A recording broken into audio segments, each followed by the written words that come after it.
Welcome, let's focus on a very different perspective, and that's the martial arts in India. Now, traditionally, this has been in the epics. We say there was a fight between Bhim and Jarasandh which went for 27 days. So since those times we have been talking about the various forms of martial arts in India. It's a very traditional and an ancient part of our culture where mostly the fight was done either to prove oneself victorious, or it was a fight between mainly the tribesmen and the tribe. A good example is a kick fight that occurs in Nagaland, and that's a fight between a tribesman and a tribe. The sole idea is if a person bends down to the knee or moves out of the ring, he is defeated.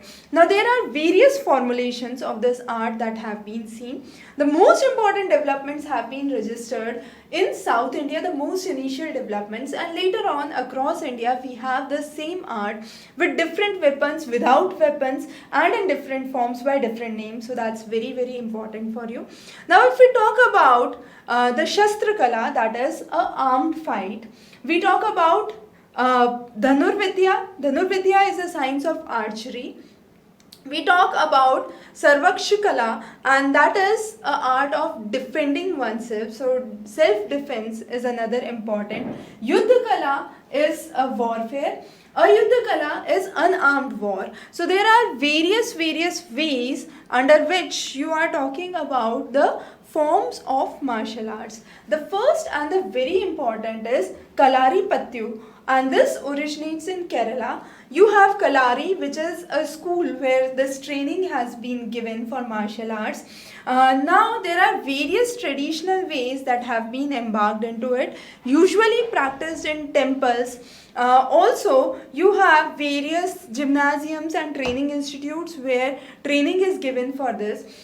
This is indeed important because this was one of your questions in prelims in 2014. So definitely this is a very important one. Then you have Silambam. Silambam is an art from Tamil Nadu. It's mainly for staff fencing. So there are various techniques, various staffs that have been used, and there are probably given as 3 different ways to win this Silambam the match of Silambam, we could say.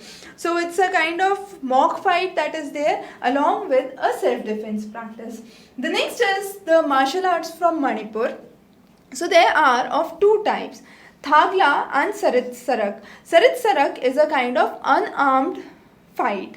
However, Thagta is an armed fight. Thag means sword and Ta means spear. So it's a fight with sword and spear that takes place. This Thang-ta is also named as Huyan Lalong, another name for it, and it is practiced in 3 different forms. One is a very ritualistic practice that is done with a very mesmerizing performance and brings in the actual techniques that are used for fighting. Kick fight, which is also known as Akitiki, we already talked about, is an art from Nagaland, and it's basically between the tribesman and the tribe, and we've talked about the process. Cheibi Gad-ga is again from Manipur, a different art where sword and shield are used. So the whole process takes place in a circular ring. Cheibi is a kind of stick which is around 2 to 2.5 feet long, which is hold in the hand, and then the points are given based on the skill, the accuracy, and the speed. So those are some of the important aspects that are part of Cheibi Gad-ga. Pari-Khanda is an art from Bihar. It was mainly created by the Rajput clan. So most of the art came from or we descended those arts from the dynasties that ruled during that time. And Pari-Khanda is a part of Chahu dance that is popular in Bihar. So Pari means shield and Khanda means sword. So again it's a form of sword and shield dance, the shield fight that takes place. Thoda from Himachal Pradesh. Now this is a very interesting martial arts because it's a combination of martial arts, sports, and depicting the local culture. The skill of archery is depicted in this process. there are two teams which are part of it, the Pashi and the Satis. So Pashis and the Satis together come and join for Thoda, and it is held every year during the time of Baisakhi, so it's very very important.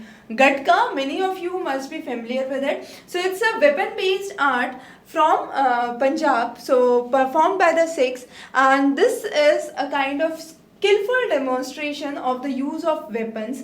Now there are 4 weapons that are used here: stick, kripan, talwar and katar. So Gatka is very very popular. Then you have Mardani Khel. It's a kind of traditional art from Maharashtra, mainly practiced in the region of Kolhapur. Now you have the Pat and With, which is the sword and the corded lance that is used, and this whole training is given at the talims or the training center. You have skilled people who give the trainings for Mardani Khel, and it's basically considered as a kind of art that has been learned from Maratha dynasty. So Kolhapur was the center of Maratha dynasty, a major center, and therefore you have Mardani Khel, which is very popular in Kolhapur. The next is Lathi. So Lathi is a kind of armed martial art which takes place with the help of Lathi, which is a stick around 6 to 8 feet. So this stick is longer, and it is commonly seen by the Indian police. So you must be very very familiar with it. Commonly done in the regions of Bengal and Punjab. Inbuan Wrestling. Now this is an art from Mizoram. It is without use of weapons, so it takes place in a circle. Stepping out of the circle is considered as defeated. You have kicking and knee bending that are very very important, and catching of the belt by the wrestler is again important part of Inbuan Wrestling. The next is Kuttu Varisal. This is popular in the regions of Sri Lanka and Malaysia, and slowly and gradually it was mentioned in the Sangam literature in India. So it basically means empty-handed. So similar to the skill of karate, Kuttu Varisal is considered as an art where you are empty-handed and you try to do various gymnastics and breathing exercises and grapple, lock or strike someone. So those are the 3 important forms under Kuttu Varisal, where you are either lock, you grapple or you strike someone else. Musti Vuddha, this is a unique unarmed martial art again from Varanasi. So it uses kicks, punches, elbow strikes, and there are various forms under which Musti Vuddha is defined. So you have Jambuvani, Hanuman Manti, then you have Bhimseni and Jarasandhi. So they are the 4 arts of Musti Vuddha. Similarly, under the Kushti, which is the most popular and the most traditional form, which developed during the Mughal period in India and then came as a local sport. This is also known as Malla Yuddha. Now this Malla Yuddha, as I said, was between Bhim and Jarasandh, which went on for 27 days. Similarly, between Parshuram and Bhim, it lasted for nearly 30 days, where you had the Dvandva Yuddha that took place. Between Krishna and Jambavan, it lasted for nearly 28 days. So it has a kind of historical, or I could say a lot of mention in the Indian epics that has been seen.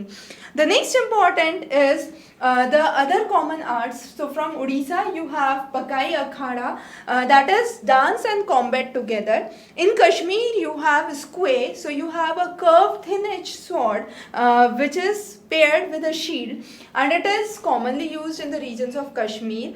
Kathi Samu from Andhra Pradesh, you have royal armies of the state that use it.